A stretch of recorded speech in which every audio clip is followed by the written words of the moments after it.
French ফ্রাইজ তো মাঝে মাঝে মেয়েদের বানিয়ে দিই, কিন্তু গতকাল বৃষ্টি দেখে আরও একটু ইচ্ছা হলো। আর যেহেতু হাতে সময় কম ছিল, একদম সরু সরু করেই আলুগুলো কেটেছিলাম এবং আলুর জলগুলো একটু ভালো করে ওই রুমালটা দিয়ে মুছে নিয়েছিলাম।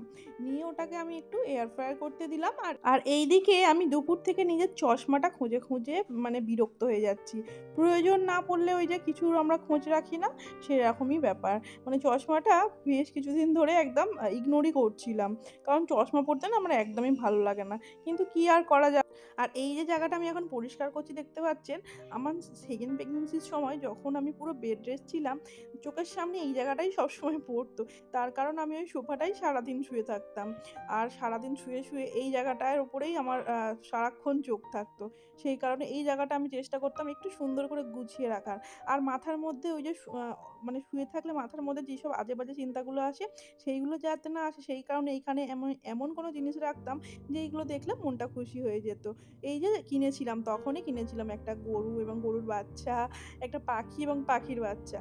যে যেগুলো দেখলে আমার মনের মধ্যে একটা ইঙ্গিত চলে যেত যে মা এবং বাচ্চা দুজনে কত সুন্দর খেলছে এবং হাসছে। মনের মধ্যে থেকে ওই বাচ্চাকে নিয়ে যেসব চিন্তা ভাবনা হয় না, ওগুলোও দূরে চলে যেত।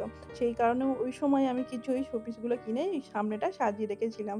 আর সেইগুলো এখনও ওখানে সুন্দর করে সাজিয়েই রাখি। তারপর একটু লিকার চা বানিয়ে নিলাম আমার এবং আমার হাসব্যান্ডের জন্য।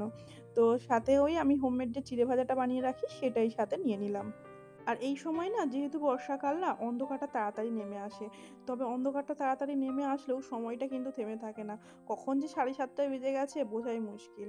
তো ঝটপট করে চলে এলাম রান্নাঘরে। আর ঢেঁড়সগুলো আগেই আমি ভিজিয়ে রেখেছিলাম, কারণ যেই সবজিগুলো খোসা ছাড়ানো হয় না, সেই সবজিগুলো একটু ভিজিয়ে রেখেই তারপর কিন্তু আমি ইউজ করি। তো সেই কারণে অন্যায় হচ্ছে। চা, মা চা দেয় না, ওই জন্য ওটা চেটে চেটে খাচ্ছ। মা চা দেয় না।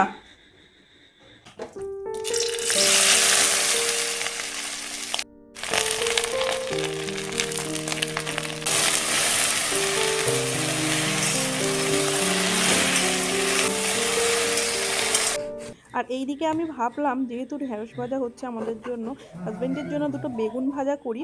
তবে বেগুন ভাজাটা আমাদের বাড়িতে আর কেউই খায় না, মাত্র 2 পিসই করবো শুধুমাত্র ওর জন্য। তবে বেগুন ভাজাটা আমি একটু অন্যরকমভাবে করি ওর জন্য মাঝে মাঝে। তো সেটা হচ্ছে, 2 পিস বেগুন আমি কেটে নিয়েছি, এর মধ্যে একটু বেসন, একটু টক দই, একটু নিজের ইচ্ছে মতো মশলা একটু মাখিয়ে রেখে দিয়েছিলাম। হ্যাঁ, আর ভেতরে না বেগুনের ভেতরে রসুনও দিয়েছিলাম। ওই যে দেখতে পাচ্ছেন দুটো উঁচু উঁচু আছে, ওই দুটো। তো সেই ক্লিপিংটা না আমার কিভাবে ডিলিট হয়ে গেছে, যাই হোক। আর সঙ্গে রুটি করে নিয়েছিলাম। হ্যাঁ, আর মেয়েদের জন্য ছিল হচ্ছে ওই পনির ভর্তা। শুধু মেয়েদের জন্য কেন, সবার জন্যই ছিল। তো গতকাল রাত্রের আমাদের মেনু ছিল পনির ভর্তা, ঢেঁড়স ভাজা আর হাজব্যান্ডের জন্য বেগুন ভাজা। মানে সব মিলিয়ে মিশিয়ে টুকটাক করে গতকাল রাত্রিরের এই খাবারটা ছিল। আর মেয়েরা যেহেতু পনির ভর্তাটা ভালোবাসে, তো সেই কারণে কোনো চিন্তাই ছিল না।